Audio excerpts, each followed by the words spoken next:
E a Austrália não terá Rafael Nadal no seu tradicional Australian Open. O atleta espanhol sofreu uma lesão muscular dos últimos dias do ano passado, no torneio preparatório de Brisbane. Ele teve uma lesão muscular. É uma pena, né, Nadal? So, I don't know. I mean, I hope it's not important, and I hope to have the chance to be practicing next week and to play in Melbourne. But honestly, I am not 100% sure of anything now. E realmente o espanhol desistiu do Australian Open. Ele teve essa dor nesse jogo em Brisbane e no acompanhamento com uma ressonância magnética ele descobriu que ele tinha uma ruptura num dos músculos do quadril. A gente não sabe exatamente qual foi, mas aqui é descrito que foi uma lesão diferente da que ele teve e ficou 5 meses afastado com uma necessidade de um tratamento cirúrgico. A gente vai até falar no transcorrer aqui do vídeo sobre essa lesão. A ideia aqui é falar sobre diferentes lesões no quadril dos atletas de tênis e basicamente por que elas ocorrem, tá? Sempre trazendo literatura, trazendo estudos baseados em movimentos, biomecânicas e tudo mais. Então, sem querer se aprofundar, é interessante que as pessoas em geral entendam que o tênis é um esporte extremamente complicado, onde a técnica é extremamente solicitada e o quadril é uma articulação que sofre uma carga muito grande, porque os movimentos do tênis eles envolvem muitas repetições, o vai e vem, deslocamentos rápidos, intensos, muita mudança de posição e, logicamente, a corrida e a batida na bola. E essa batida na bola, ela se faz em diferentes passadas, em diferentes tipos de pisada. A gente vai falar um pouquinho sobre elas também.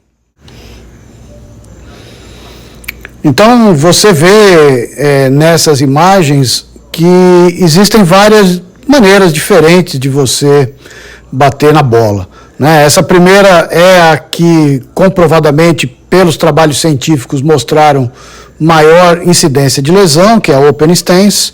Nessa, a closed stance, né? Sem se ater muito a isso, você consegue perceber que existe a diferença nas batidas. Também a batida, como bem caracterizado aí pelo pessoal aí do bem sacado, seria o semi-open. Seria uma situação intermediária, não tão comum na prática do dia a dia do tenista. Ela é usada basicamente quando você vai jogando o corpo para trás e tem uma necessidade de fazer com que essa bola seja praticamente salva. E também no vídeo aí do Falasca, a parte do que seria o neutral stance, né? A pisada neutra, a passada neutra, o apoio neutro. E dessa maneira a gente termina identificando que o tenista vai ter uma prioridade no seu jogo, do seu dia a dia, mas essa forma de bater na bola em relação aos membros inferiores e o quadril, ela vai modificando e o atleta tem que estar sempre muito atento à técnica para que as lesões sejam mais diminuídas.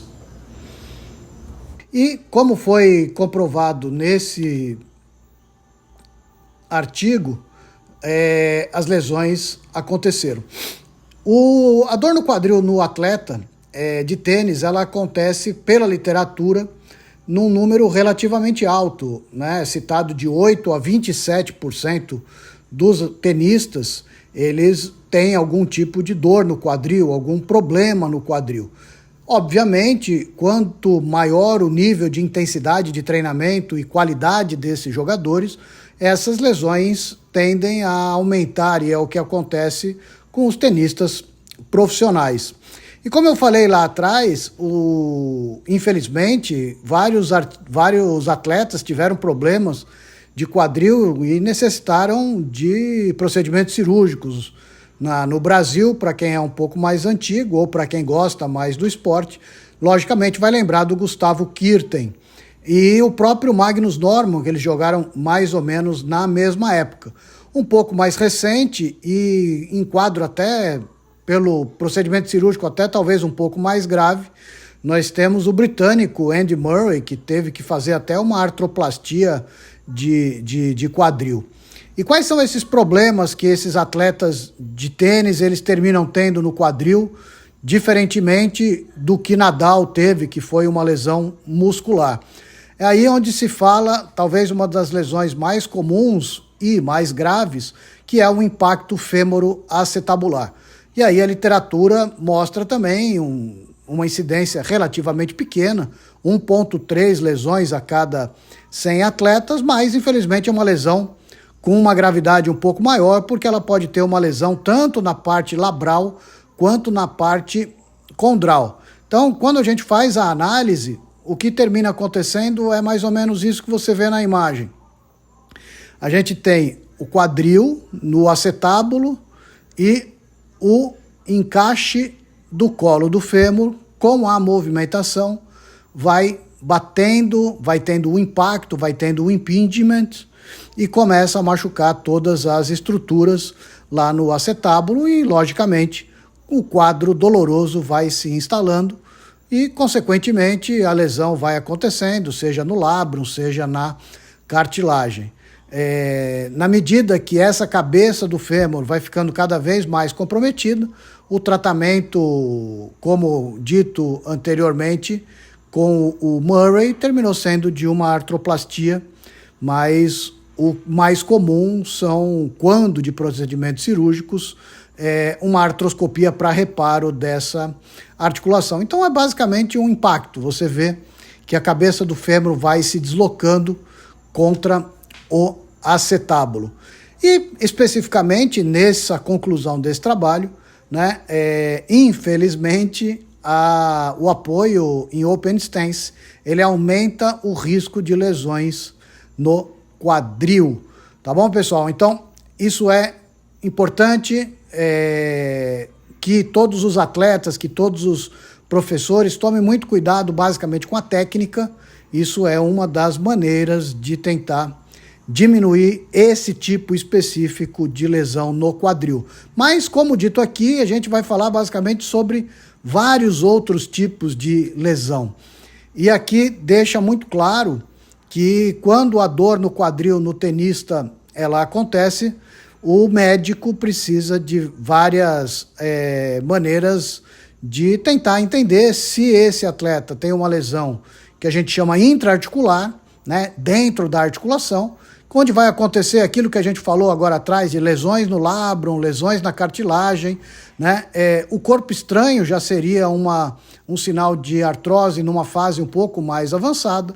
O próprio impingement, que nós falamos aqui da situação fêmuro-acetabular, seja no fêmur, seja no quadril, e a gente pode falar sobre isso em outros vídeos, ou a própria displasia ou instabilidade do quadril, por vários motivos.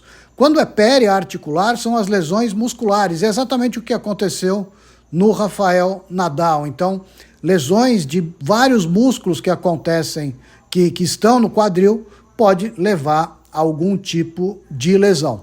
Talvez um pouco mais simples de tratamento e um pouco mais fácil de identificar são as bursites do quadril e as lesões da musculatura do glúteo ou da parte posterior da coxa ou eventualmente do piriforme.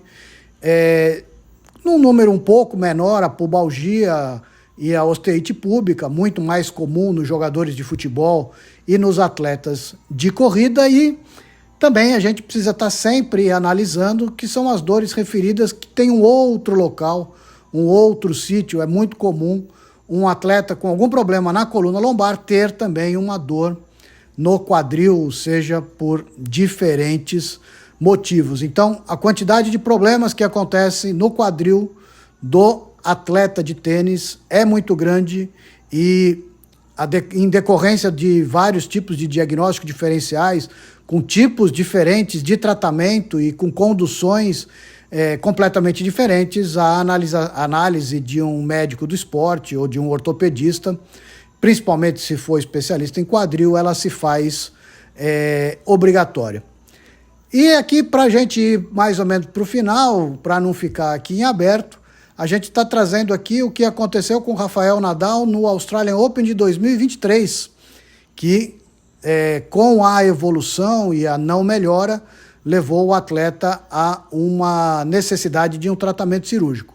Aqui é super importante a gente passar para vocês que o tratamento, via de regra, é fisioterápico. É extremamente improvável que um atleta amador ou um atleta de um nível de intensidade menor vá necessitar de um procedimento cirúrgico. Então, aqui a gente está falando basicamente da exceção. O Rafael Nadal perdeu aí o segundo semestre praticamente todo do ano passado, exatamente porque ele foi submetido a uma cirurgia artroscópica. E o que aconteceu no caso do Nadal especificamente? Ele teve uma lesão num desses músculos, né, ou mais especificamente no psoas, que são esses músculos que estão representados aí, são músculos extremamente fortes, né, onde o atleta precisa de uma utilização muito grande, e ele teve, pelo que foi descrito, pelo que a gente identificou em reportagens da época, ele teve uma lesão muscular, provavelmente deve ter tido uma fibrose, e essa fibrose de alguma maneira estava incomodando o quadril, e aí os médicos que estavam envolvidos no tratamento do Rafael Nadal optaram por um procedimento cirúrgico artroscópico.